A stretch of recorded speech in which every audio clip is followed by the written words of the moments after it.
Olá, seja muito bem-vinda, seja muito bem-vindo a mais uma edição do videocast Papo de Eleições. Eu sou Nadédia Calado. Eu sou Vinícius Aguto e você acompanha a partir de agora as principais movimentações do cenário eleitoral aqui no Espírito Santo. Hoje a gente destaca para você as pesquisas eleitorais que foram divulgadas nessa última semana sobre os municípios da Grande Vitória e também as sabatinas realizadas por a Gazeta e CBN com os candidatos à Prefeitura de Vila Velha.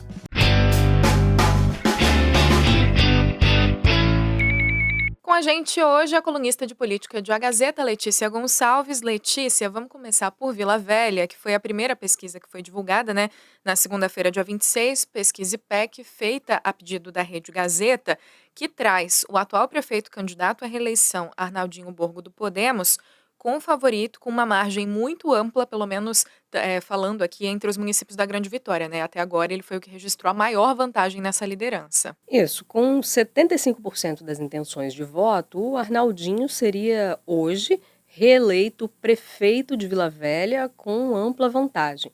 Isso se destaca também pelo fato de que ele está 65 pontos percentuais à frente do segundo colocado, que é o candidato do PL, Coronel Ramalho.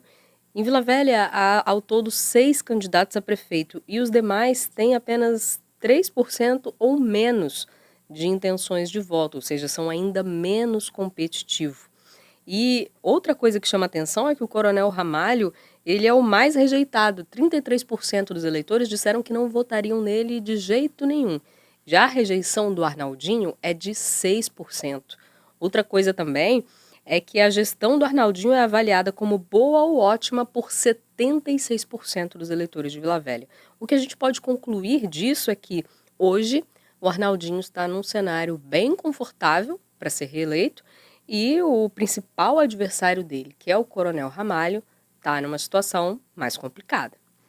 E de acordo com essas regras definidas com as campanhas, quem atingiu aí mais de 5% na pesquisa estimulada, nessa pesquisa realizada em Vila Velha, participou então da sabatina aqui pela Rede Gazeta, que foi feita por a Gazeta e também pela CBN Vitória. Como que foi a participação do Arnaldinho e também do Ramalho, que foram os candidatos que conseguiram porcentagem suficiente para participar dessa conversa? Então, nós fizemos 2 entrevistas, cada uma durou 40 minutos com cada um dos candidatos.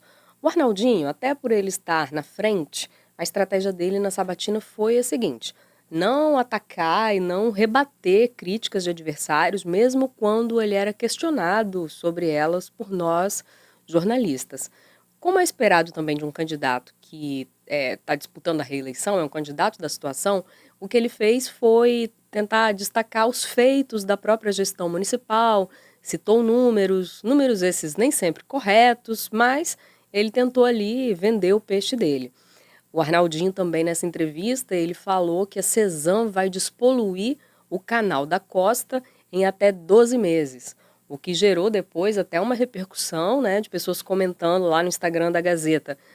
Então o Rio da Costa, que é o nome original do Canal da Costa, vai ser o nosso Rio Sena de Paris. Não sabemos, a gente tem que esperar 12 meses para ver como é que vai ficar a situação do Canal da Costa. Outro ponto também que chamou a atenção na sabatina do Arnaldinho foi quando ele foi questionado sobre o fato de ter sancionado a criação do Dia Municipal do Homem lá em Vila Velha, e essa sanção foi publicada no Diário Oficial justamente no Dia Internacional da Mulher. Isso também deu muita repercussão. Quem quiser assistir aí a íntegra da entrevista que o Arnaldinho concedeu para a gente, está lá no site de A Gazeta. Falando agora da sabatina da entrevista ao vivo com o Coronel Ramalho, foi no dia seguinte, também durou 40 minutos. O Coronel Ramalho chegou com o dever de casa pronto, ele assistiu a entrevista do Arnaldinho e já chegou falando que o Arnaldinho mentiu. Quando a gente perguntava a ele sobre assuntos diversos, ele dava um jeito de inserir na resposta uma crítica ao Arnaldinho sobre um assunto que nem tinha sido motivo da pergunta. Essa estratégia de atacar o candidato que está buscando a reeleição é também muito comum e até compreensível por parte de candidatos da oposição. Outro fato também que chamou a atenção nessa entrevista do Ramalho foi que eu questionei a respeito de ele ter apoiado até recentemente o governador Renato Casagrande do PSB, e agora o Ramalho tem criticado muito o PSB, porque o PSB está no palanque do Arnaldinho. E aí o Ramalho respondeu que apoiou o Casagrande por inexperiência política.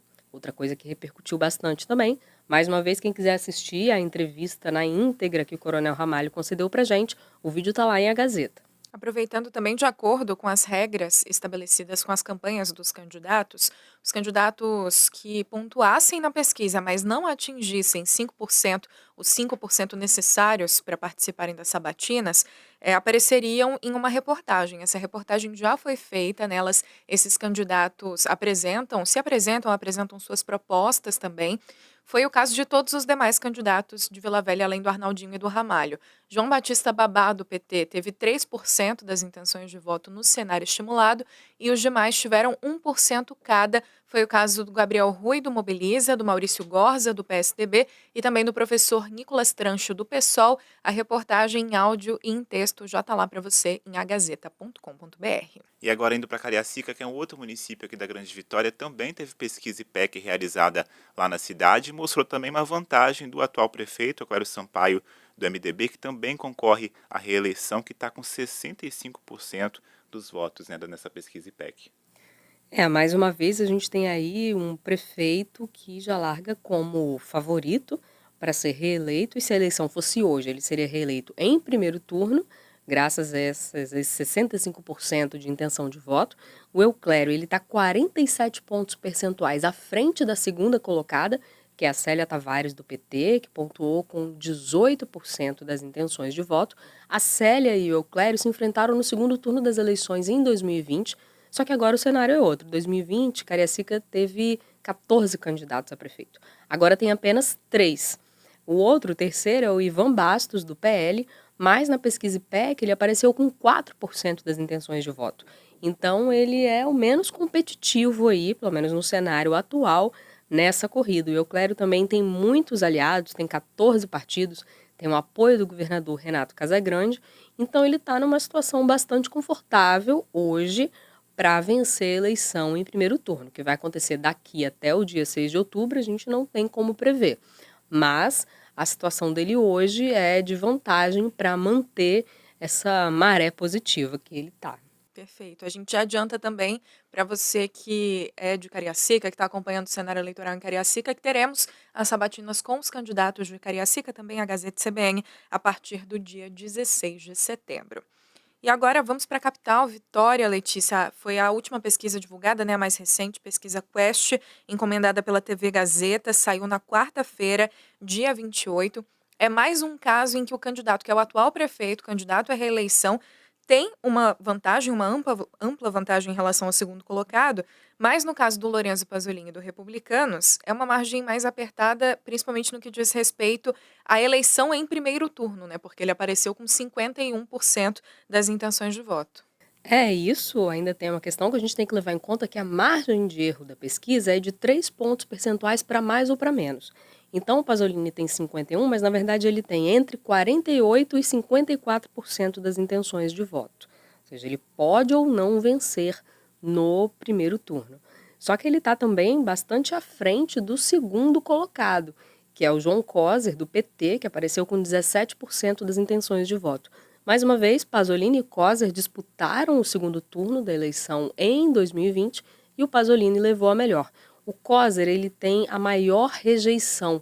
É o candidato em que as pessoas mais disseram que não votariam de jeito nenhum. Tem 42% de rejeição.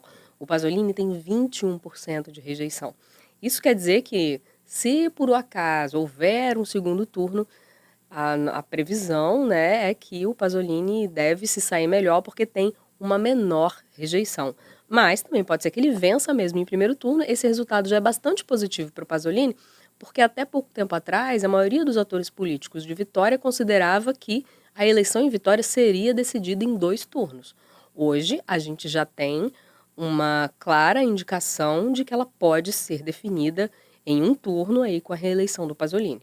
E lembrando que a Gazeta e a CBN também vão fazer sabatinas com esses candidatos aqui da Grande Vitória, começando na segunda-feira com Lorenzo Pasolini, que é candidato à reeleição pelo Republicanos. Depois tem João Coser, do PT, Luiz Paulo, do PSDB, e também Camila Valadão, do PSOL. Vamos acompanhar. E é isso, ficamos por aqui com essa edição do nosso Giro de Notícias, do videocast Papo de Eleições. Como sempre, a gente te convida a acompanhar a cobertura completa das eleições 2024 lá em agazeta.com.br/eleições. Lá você encontra sempre os novos episódios aqui do videocast, que também estão disponíveis no YouTube, no Instagram ou no seu tocador de podcasts preferido. Muito obrigada, até a próxima. Até mais. Até a próxima!